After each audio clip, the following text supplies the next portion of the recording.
Hello, my name is Kent Field, and thank you for tuning into this YouTube channel, The Bible versus Opinions. God bless you in your search for the truth. While all people have opinions on many subjects, including the Bible and religion, not all opinions carry the same weight or value. For example, would you go to a plumber for his advice on brain surgery? Would you go to a mechanic for his advice on heart surgery? The point is, not all opinions carry the same weight or value on a particular subject. That's why I'm not offering you my mere opinion, but Bible answers alone. So here's the challenge. Are you open to learning beyond your current understanding and knowledge of the Bible? If so, then this channel is for you. If these studies have helped you to grow in your understanding of the Bible, or even life itself, please like and subscribe and share this channel with others so that they too may be challenged and grow in their understanding of the scriptures.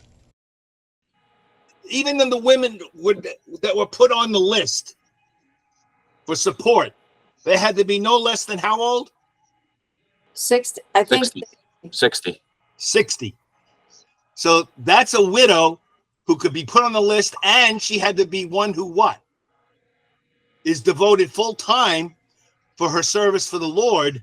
But if she has other desires, then let her get married, because she'd be distracted otherwise. And she doesn't deserve to be on the list. Isn't that what it says in the Bible? So this idea of people being disqualified when their mate dies, and they take the very opposite position that their interests are not divided and they better serve the Lord with this wife that's such a helper to her, is in contradiction to this passage and the other one that I was referring to in 1 Timothy.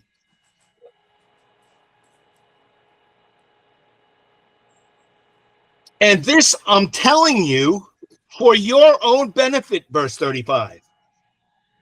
Not to put a restraint on you, but to promote what is pure or seemly or beautiful or right, and to secure undistracted devotion to the Lord.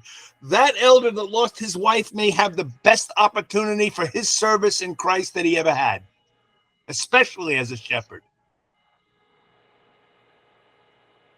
If he was a shepherd and had a wife and he had one kid, and the kid was a believer and the kid's 25 and he dies of cancer, but he was faithful right to the end, does that elder cease to be qualified because his kid died? I think that goes both ways there. That's kind of tough, because let's say he's 80 years old and he's been an elder for 30 years and his kid fell away at year 50. Does he cease to be an elder because his kid fell away at year 50? Right. That's a good question.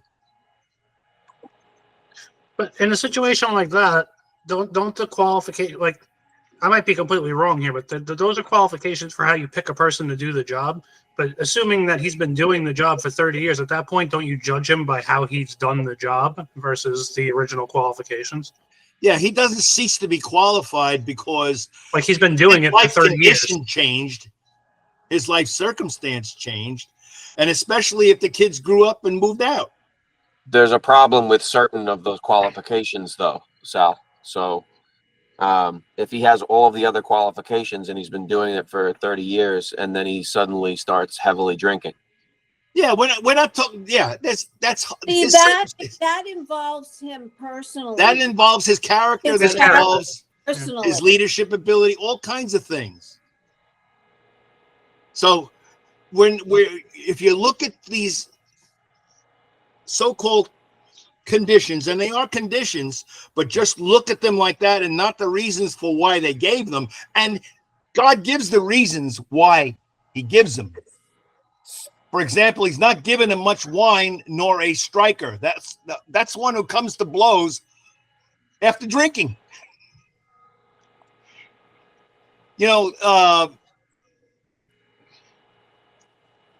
You want to see the kind of job he did in raising his kids, so you can see how he can take care of the church of God.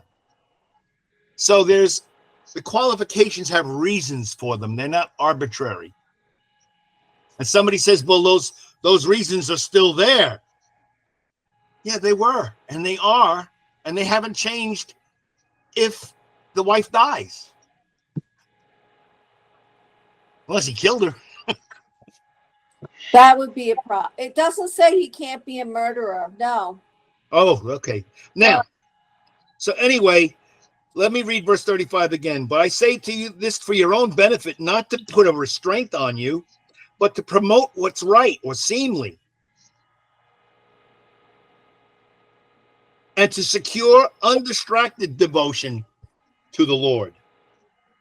In light of the present certain or impending circumstances that's coming, right?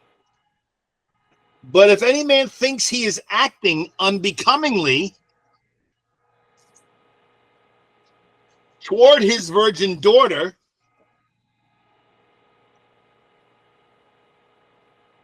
now that would be a question of how would he act unbecomingly toward his virgin daughter? There's two ways. If she has the desire to have sexual relations and he says no, You can't be married. that would cause a problem. Okay? He's saying, well, now you got this virgin daughter, and there's two things that happen. If you say, I don't want her to marry, I want her to stay in my house, you can do that because she's under your control. But if she wants to get married, and you can let her get married, and you're not sinning, even under these circumstances. Watch. If she should be of full age, now if you look that up, full age, most of the Bible commentaries and so forth view this, even in that time of the world, late teens to early 20s was a full age to be married, to the point where if you were come 30 years old and a woman and you were not married, people would wonder why.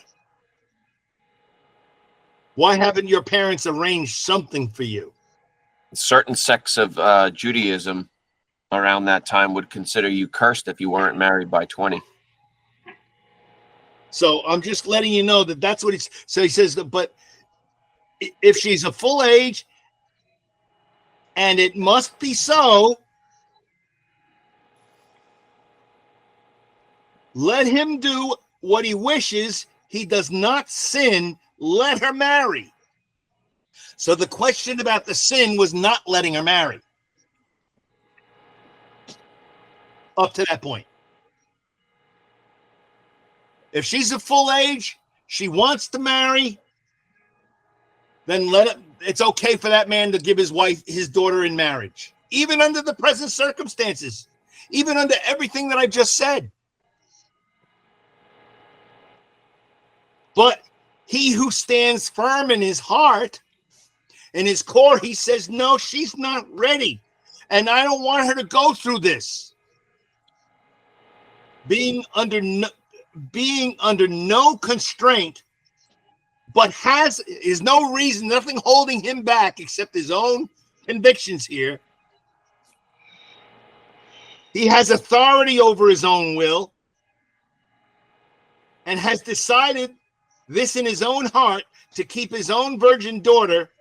He will do well. He doesn't have to let her get married, does he? Again, no command. I'm giving you my judgment in this whole matter. The Lord is saying, look, you can handle it this way. You're going to suffer. Or you can handle it this way and be spared some of that grief. But you have authority to make that decision, sir. And if you let her marry, you haven't sinned.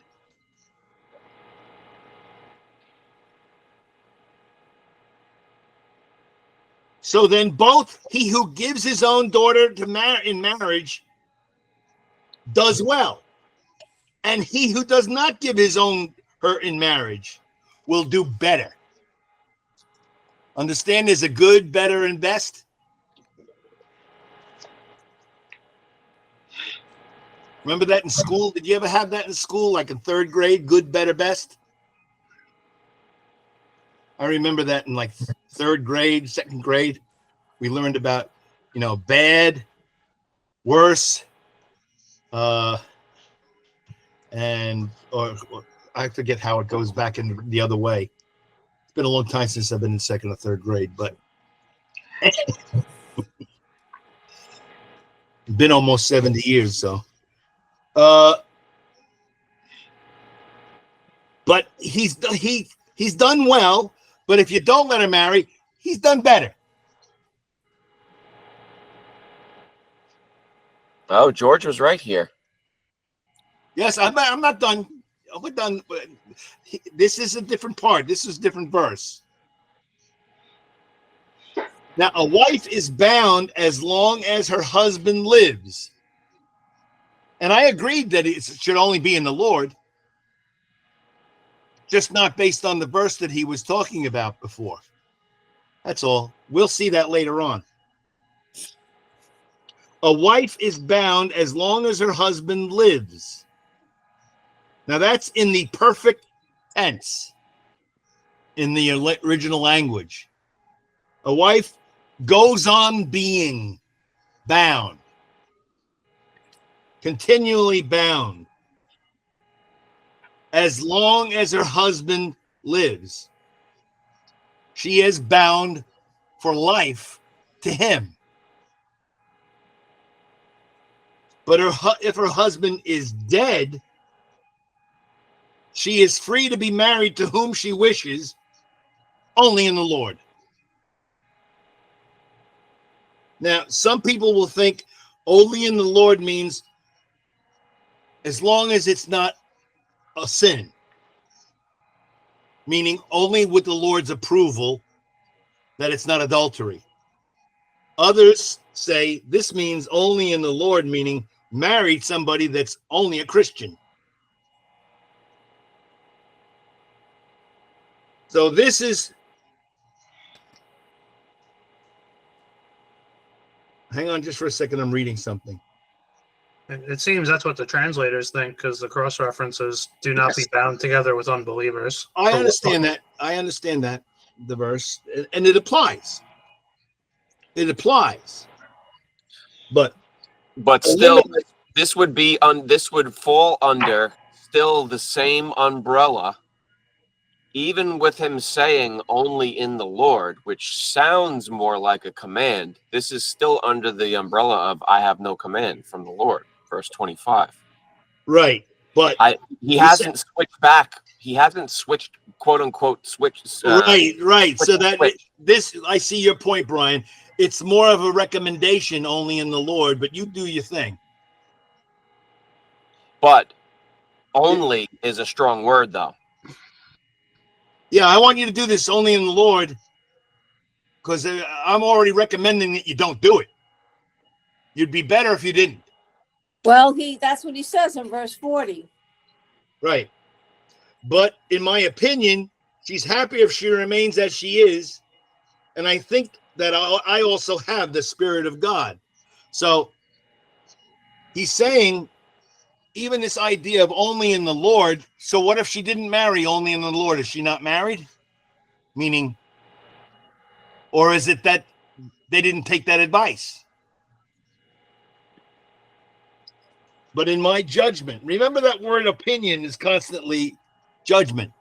Yeah, it's. I mean, literally, it's this whole thing, including that verse 39, is sandwiched in between two of those. Right. So, right. He's giving his inspired. Sounds strong with the word only, but it's interesting. Yeah, but he's also saying that, you'd be happier this and that. I'm saying you shouldn't do this, but especially if you're going to get married, you should do it only in the Lord. Now, will they take the advice or not? Well, if they do, they haven't sinned. And it's interesting that he didn't say only in the Lord. Also in verse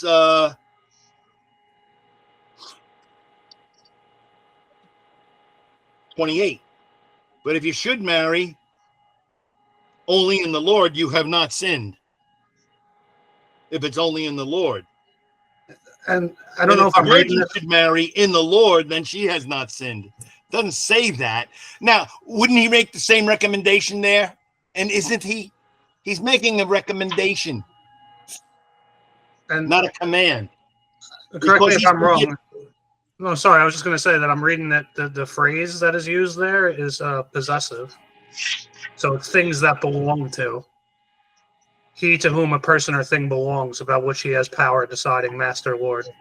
So possessor, disposer. So being only in the Lord, meaning a possession of the Lord, is what I'm getting at. Right. It's as long as belongs to the Lord or Right. Lord.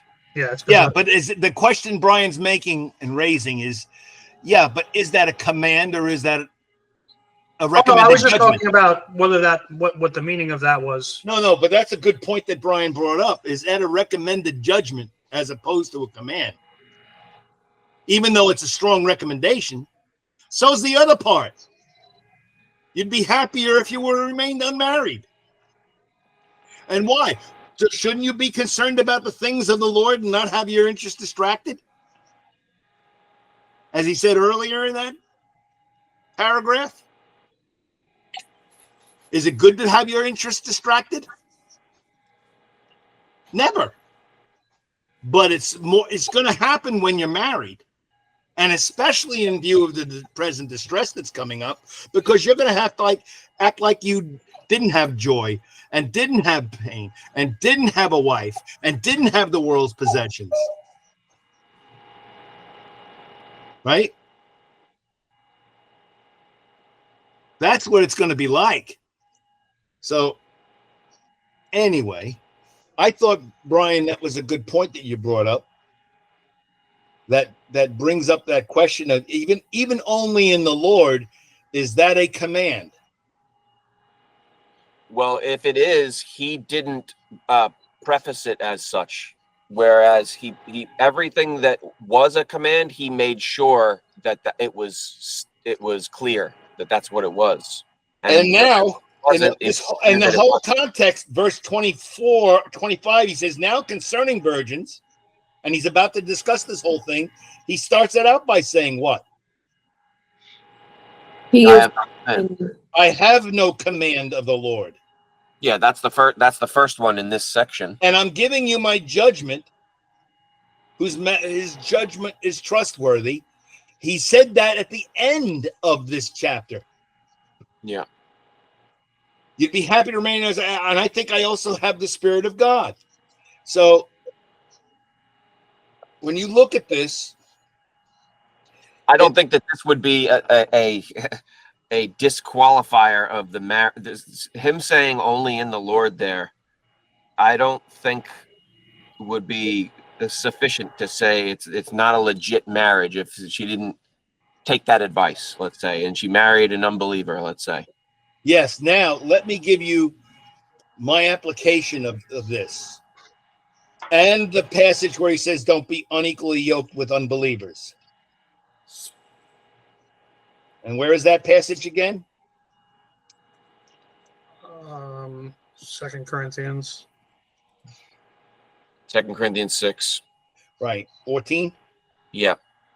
Okay. Now,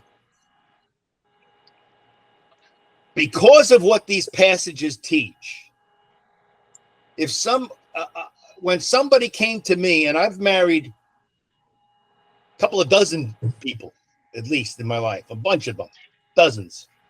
Okay. When somebody came to me and they wanted me to do the ceremony to an unbeliever, I refused. I would not perform the ceremony. Now, when they went ahead and got married and they got somebody else to do the ceremony, I didn't think they were not married. I just didn't want to have a part in it. For whatever little part that I was doing on behalf of the state, really. Because marriage is not a church sacrament or law. It's a godly law and it's a state law. Okay? And different states have different rules about that law, by the way. I believe that these couples were married, but I didn't want to be a part of it because it wasn't Christ-centered marriage. And I knew that it's easier to pull somebody down than it is to pull somebody up. And I actually illustrated it to one or two of these couples that came into my office, and I had the woman who was the Christian stand up on my desk, and she thought it was really stupid and silly, but I said, please stand up on my desk. So I helped her get up, and she stood up on my desk. And I said, as hard as you can, and don't you help her now, pull him up. Bring him up on the desk with you. And she couldn't do it. And now I said, you can try to resist him, but you honestly pull her down. Boom, she came right down. You had the cat. I said, make sure you don't hurt her, but you pull her down. I said, that's the way it's going to be in your life. Because it's always easy to pull somebody down than it is to pull somebody up, bring somebody higher. Right? Water goes to the path of least resistance kind of a thing. That's the way it works. And guess what, by the way? In all those marriages, they all failed. They just did. And I'm not rejoicing in that. What I'd love to see is that the wife was successful in converting the guy. And that they're all faithful now. But that's not usually the case. And I just didn't want to be a part of it. What I said was, I would like to study with you and study with him and see if I can convert him and save his soul. And the guy wasn't interested. The guys weren't interested at all. No matter how I pled and talked softly and everything else, they were just not interested. I'm not interested in that. I'm sorry, but no. I'll be a good husband though, but I'm not interested in this. I said, well, you're not interested in the most important thing in her life? More important than you? He says, I'm not, she better not be marrying me if somebody's more important than me. I said, you see what I'm talking about? No. Okay. They went to another church and they got another church of the Lord too. And they got that preacher to marry them. And it lasted a couple of years, maybe. And she fell away and it was a big mess. So, but based on that, these passages, I don't want to marry somebody where at least you're going to help one another go to heaven. And when I'm weak, my wife is strong. And when my wife is weak, I'm strong. Right? That's the way it should be. We encourage one another and help one another in the same direction. And our interests are not divided even at home, because if one's a heathen and one's a Christian, are their interests different? How you want to raise the kids? What morality is? Well, with an unbeliever, they're doubly divided or triply divided. Right. So you got all kinds of issues of how you must please your man, yet, and see, that's where I went back to verse 16, where it says, how do you know, oh man, whether you're going to save you? Let him go. He's not pleased to dwell with you. Verse 15 and 16.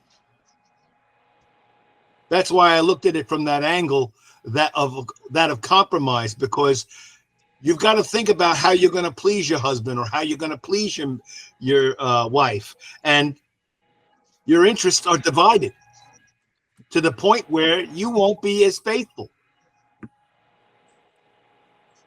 So don't compromise the faith. That's why I looked at it that way in light of the whole chapter, and especially in these verses. How would you then interpret this passage when he says, verse 39 especially, only in the Lord? Because now we have to practically apply these passages, apply them in practical situations, practice them. I think it means exactly what we were saying before, that you shouldn't be married to unbelievers. Right. Now, did they break a commandment of God in a church law or anything like that?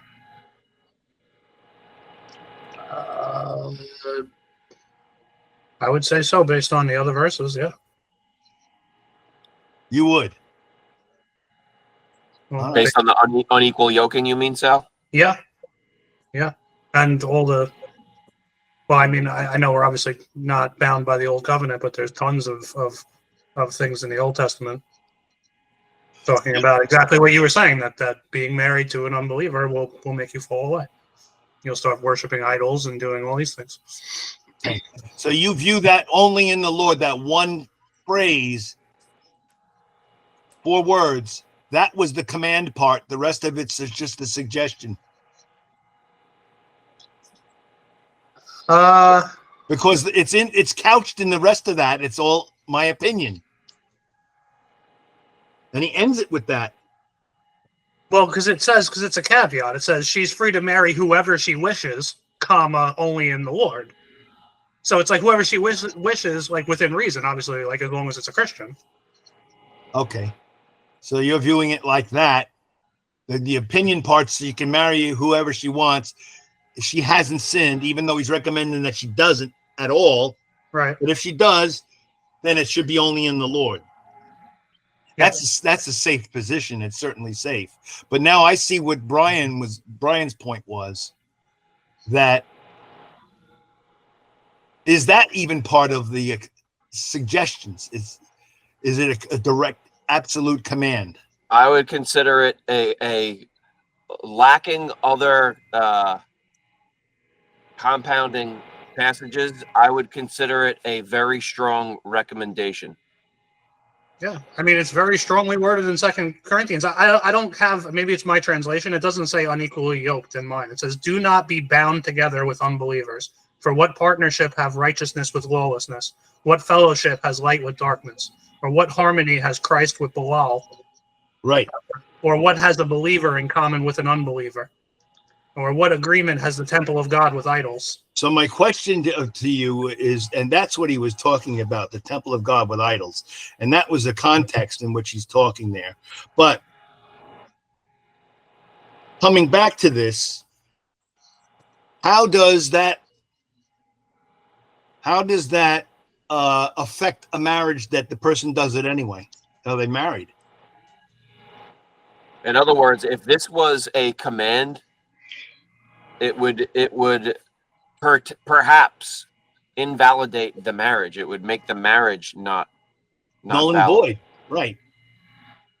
I don't think that An unauthorized marriage, and he's not talking about whether he's telling them marriages are authorized if you do them. If you're eligible, they're doable.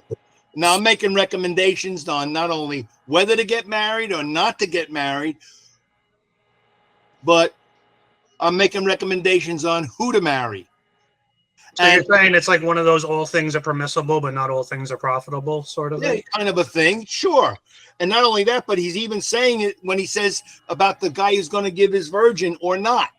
He says, well, if she wants to get married or you're going to shame your daughter by not letting her marry or whatever, you haven't sinned if you take the dowry and she gets married. But if you feel strongly in your heart that this is not the right thing to do, then you haven't sinned if you keep your virgin home. See, it's all a question of sin here. They want to know what's a sin. They want to know what's a sin. What's sin in this situation? I don't want to sin, which is commendable on their part. Yeah, it would be a huge help if we had their letter to him, so you would know the exact questions that he's answering. You know what I mean? You know what? I see what you're saying, except I think we have their letter. In his answers, we know their questions. Yeah. I mean, it might be a little bit more clarifying to have the exact, you know what I mean? But yeah, obviously it's because then you'd have to read into what they're saying, and their letter would be uninspired, and his answer is inspired. So you don't know what part of their uninspired letter, how he answered the right parts of it. Right. So it's just better that we don't see their questions other than the answers he's giving them. So because that's how I know what the problem is in Corinth, or what the problem is in Ephesus, what the problem is in Rome. By the answers he's giving, I can deduce the problem. If I have the answers, I can see what the questions would be. Okay, that's how I teach the Bible when I ask a question about the verse. And what does the verse say? Does it say it would be a sin? Does it say it won't be a sin? That's the issues here. They want to know, all right, what should we do? We don't want to sin. We want to do the right thing. So tell us. All right. It'd be better if you didn't get married, especially with the trouble coming. But if you do, you haven't sinned. And guess what? If you don't, you haven't sinned. And in light of things, it'd be a whole lot easier on you, and you'd have more time to devote to spiritual things if you weren't married. Isn't that always true, though? Yes. But in light of this distress, I want to spare you. Verse 28. Yes. I am trying to spare you.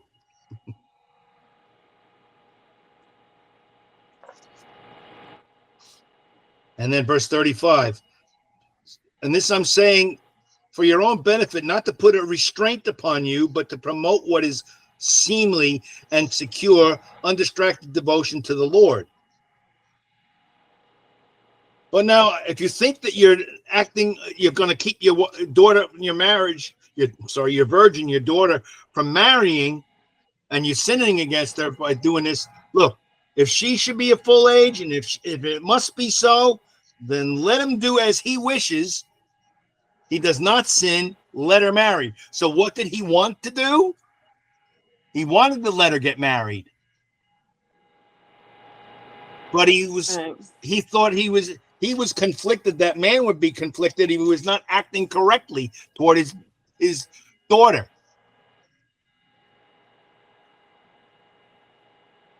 By letting her marry in light of the present circumstances and everything else. No, if she's of age, you know what?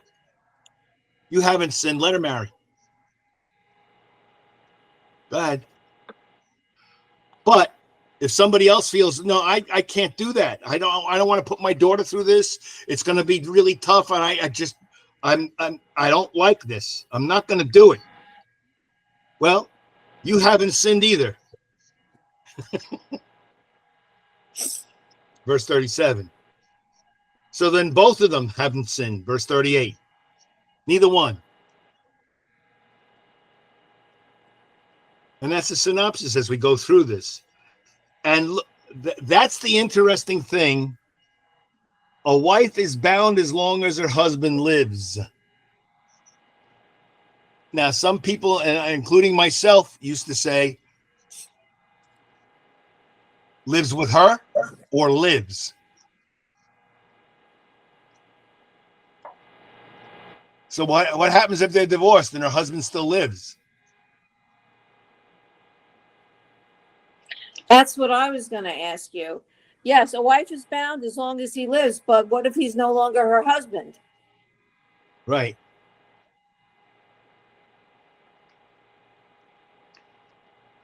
Well, doesn't he spend this whole chapter addressing that? No. No.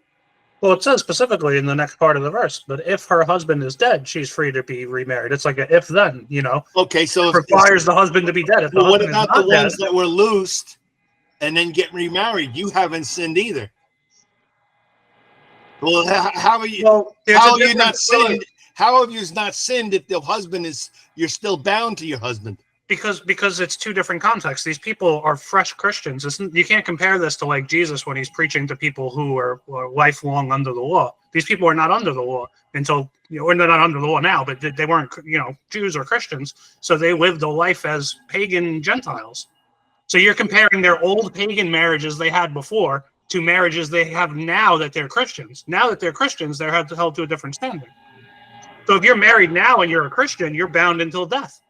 But like your old pagan polygamous wives that ran away to go sacrifice to idols or whatever, it's different. I think. No, because he says, so then verse You 38, just they gave both me do you what? just gave me a headache, Sal. Sorry. Yeah, that doesn't make any sense. Why? So What do you then mean it doesn't both make any sense? They're Christians now. That's why now they're bound, and before they're not. marriage. Sal's referencing the context of them being unbelievers and leaving, which is what I was saying before. Yes, Didn't you I already understand address all that, but that doesn't. If a wife, any wife is bound by law or is bound as long as her husband lives, and that's also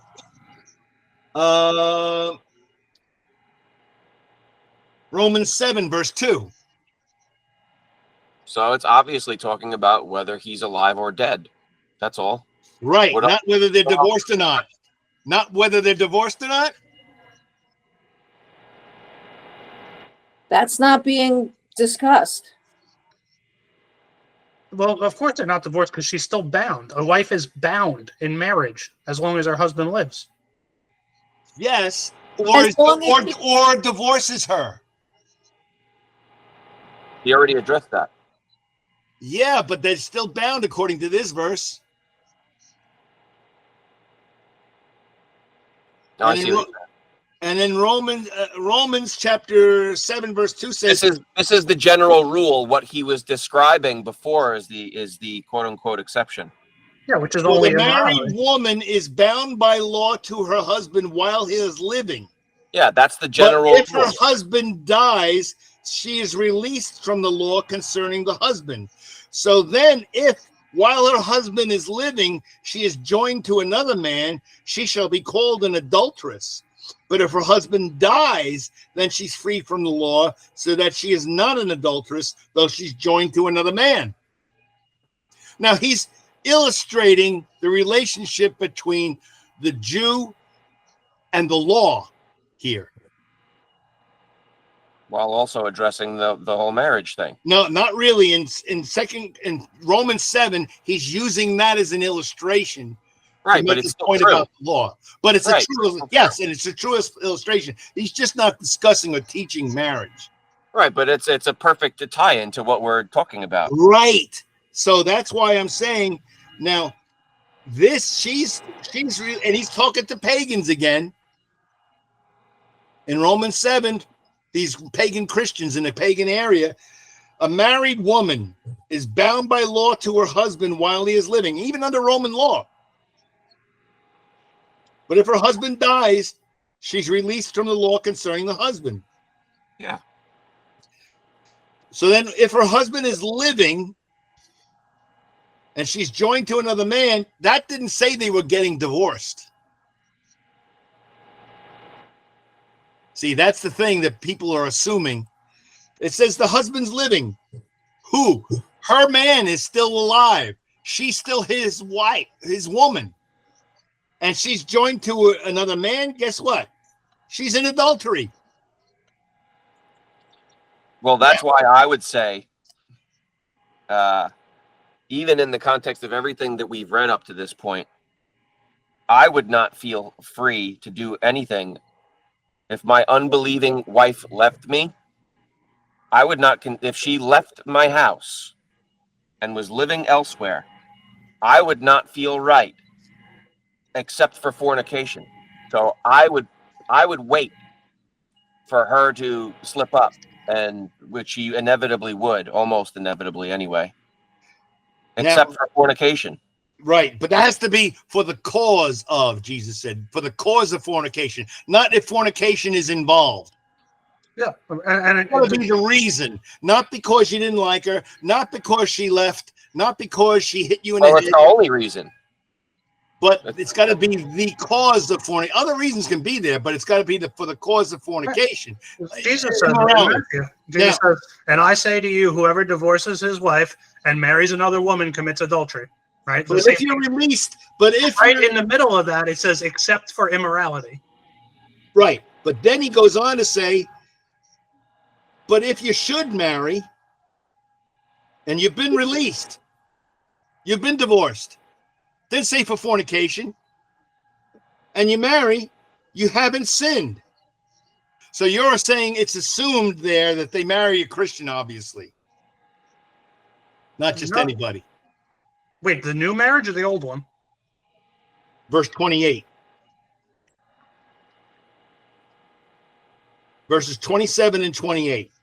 Are you bound to a wife? Don't seek to be released. Are you released from a wife? Don't seek a wife. But if you get married, you haven't sinned. Yeah, And if the virgin should marry somebody who wasn't married before, she hasn't sinned. the assumption is the freedom, and what the freedom is it actual freedom? Is this a freedom to marry only in the Lord here as well? I guess verse 28. Yeah. Yeah, the new marriage, they're all Christians now. So the new marriage has to be to a believing Christian. Yeah, of course. But if they're released from a woman who is a non-believer who left them, which is talked about earlier in the chapter, then they're not bound by that, just like it says earlier. All right.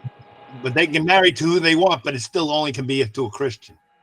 Yeah, I would think that that's assumed, yeah. So if they got married to somebody else, we wouldn't recognize the marriage. Yeah, I wouldn't go that. I wouldn't take. I wouldn't go that far either. I think you're still entering, because you're still entering into an oath. It's just an ill-advised one. Ah, so it's an ill-advised course of action, not a sinful course of action. Yeah, that's what I would say. You see? And how long is the wife bound to the husband? As long as they live together and they haven't been divorced, or as long as he lives? Or is the answer yes? As long as he lives, except in the cases of immorality. That's what I would say. Or an unbeliever wanting to leave? Well, I would still wrap immorality in that. I would say I would wait. I would wait. I wouldn't just, as soon as they move out of my house, I want to leave you. Okay, peace. She leaves. I still wouldn't immediately, I find this girl over here's hot, let me start dating her. No. I wouldn't be the one pursuing divorce until she has cheated on me. I still would consider what if she's seeking divorce from you? Then she's going to do that. And then right. I still would probably wait for her to quote unquote cheat on me. I'm not asking you what you would do. I'm asking what's a sin. Pat, you were going to say something? No, I wasn't. Okay, I was trying to explain it because I'm trying to wrap everything together as best as I possibly can. Right. I don't want to disregard what Jesus clearly said is the rule. Right. Paul tries to outline some of the exception. Because he's talking about what the Lord didn't command to talk on and what he did talk on. Yeah, and I think a big part of it is untangling them from their past. Like I that's why the standards are so different. Like you look at the end of the verse, it's like you're bound until death. But in the beginning of the chapter, it's like, well, if your unbelieving wife leaves you, let her leave. Because I think that it's different. You have to untangle yourself from your pagan past. But once that's done and you're now married, you're getting married to a Christian, that marriage is for life. You don't get to, I don't know if those exceptions apply or if those rules apply forever. I don't know. Because it doesn't seem to go together with like what Jesus says and what Paul's saying here at the end of the chapter. It does if it's a new circumstance that Jesus didn't address. That I would say is the type of there's complication involved. Similarly with what you brought up before with the qualifications of elders. And there's difficulty sometimes with certain things in understanding these things perfectly and being able to perfectly wrap everything up in a bow. And that's where these different churches that you would call out for, you would say going too far and this, that, or the other way. And, whether it's disqualifying an elder because his son fell away after 50 years or whatever, each congregation has to make up their own mind and do it in faith and just do the absolute best that they can. Yeah, but when you can't just say it like that when somebody's coming to you with a specific issue and they say, okay, here's the deal. I want to know if my wife my unbelieving wife left me. Am I bound? No. It says you're not bound in that case. He just said it.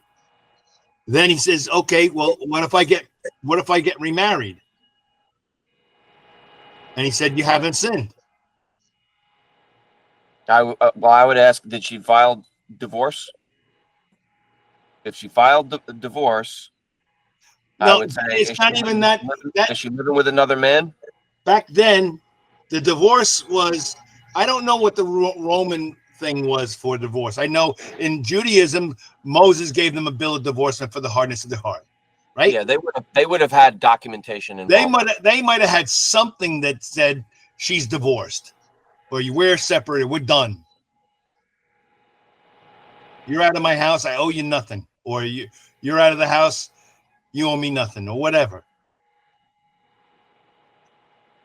There's got to be something, but regardless, see, because in all of this, I'm thinking about also, and I bring these things up in these questions not because I'm trying to confuse you, not because I'm necessarily as confused as I may come across in the class. I want you to think. I want you to realize the kind of questions that you will come up, if you live long enough, you'll come up against. And you'll see in the church. And it's not enough to throw up your hands and walk away and go, handle it. I forget it. I'm not even going to deal with it.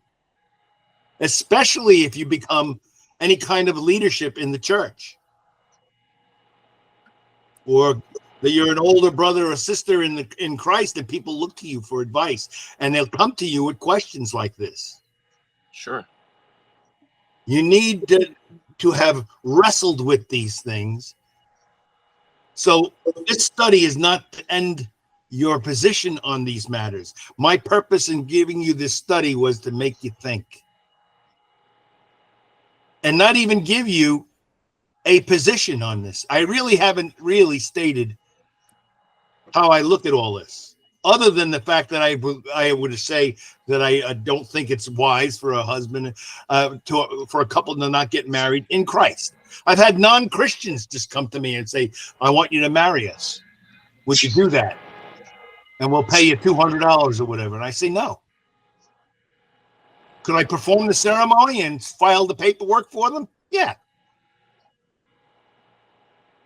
Did I? No. Because I want to start that relationship Christ-centered. But is it a law, even in the Bible, that it must be Christ-centered for it to be a marriage? Not to be a legitimate marriage, no. Right. See?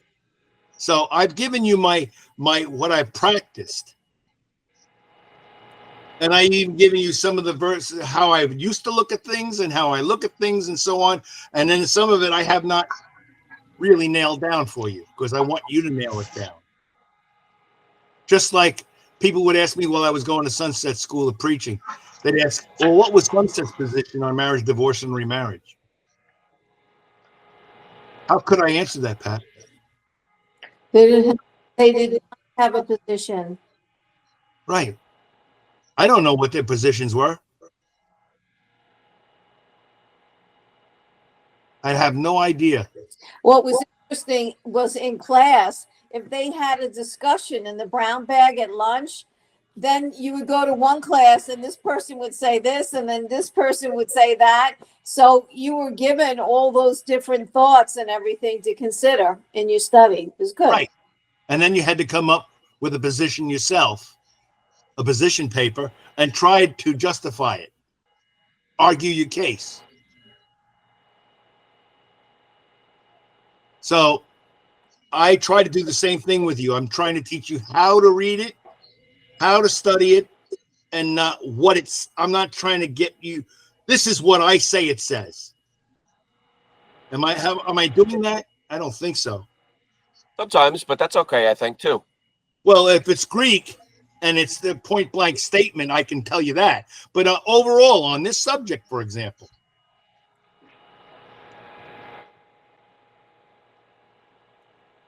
and Brian, you threw that in there with that idea of only in the Lord being still a strong suggestion. I never even looked at it like that. To word it like that. But I know this, judging from the earlier verses, unless you apply only in the Lord backwards to verse 28, 27 and 28, unless that's applied back there as well, which it could be, then it's not required. Yeah, especially with him starting verse 40 the way he does. I don't see. I mean, he could be jumping in and out, I guess. It almost sounds like it, I think, almost. No, he's got a strong judgment. And that's the difference. Because remember, the word opinion is his apostolic judgment. But he's got no command from God. Thus saith the Lord, this is it. I don't see him doing that even in verse 39. Other than 39 is that's basically him quoting what Jesus said about marriage. That's what he says. The only thing that Paul didn't say there is except for fornication. right. But he's giving you the general. He's summing everything up. So the verse 39 could almost be a confusing thing to them because, all right, so the marriage bond is over. Oh no, verse 39. As long as the husband lives, she's still bound. That's not what he said in verse 28.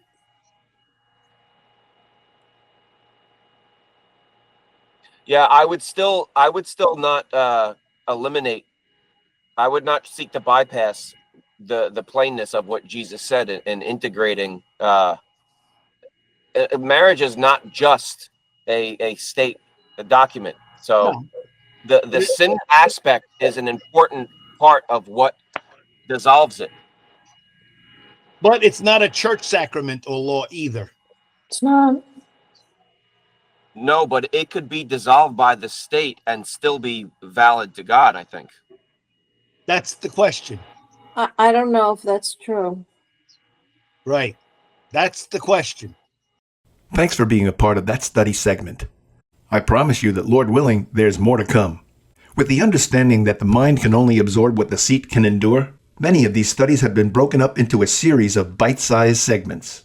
So be sure to look for the next segment in each Bible study subject, so you won't miss out on any important information. Please like and subscribe if you feel that this lesson's helped you, and God bless you in your search for truth.